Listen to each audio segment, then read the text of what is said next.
ఇడిచిపెట్టిన రాష్ట్రమా ఇది? లేకుంటే కళ్ళు కూడా మూసుకుపోయినాయి ఆ సర్కారోళ్ళకు? అరే గింతనన్న న్యాయం అనిపిస్తుందా వీళ్ళకు? ఎట్లాగో రైతు భరోసా ఇచ్చే దిక్కు పాడు కాలేదు. కనీసం ఉన్న నీళ్ళనన్నా చక్కగా ఇడిచి కరెంటు కష్టాలు లేకుండా చేస్తే పాపం తలుగుతుందా? ఇవేం గోసలు? ఇట్లా అయితే రైతు బతుకుతారా?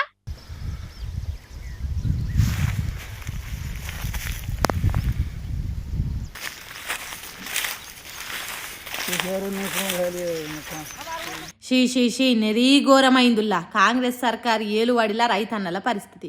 అరే పెట్టుబడి సాయానికి తిప్పలే, ఎరువులకు తిప్పలే, అవి సరిపోతలేవనో ఏం పాడో ఇప్పుడు కొత్తగా కరెంటు నీళ్ళ బాధలు కూడా. ఆగో కొన్నొద్దుల ఆగో కొన్నొద్దులైతే రైస్ మిల్లులు ఆడాల్సిన వడ్లు పశువులకు మేత అయిపోయాయి. ఏం చేస్తాం మళ్ళా? అంత సక్కంగా పట్టించుకుంటారు రైతులను మన అధికారులు. ఒక దిక్కు కరెంటు లేదు, కాళేశ్వరం కాలువలు లేవు. నీళ్లు లేక కరెంటు రాక ఏం చేస్తారు మళ్ళా? కొత్త కొత్త తిప్పలు పడుతుర్రు. జేసీబీలతోని వాగుల గుంతలు తవ్వుతుర్రు.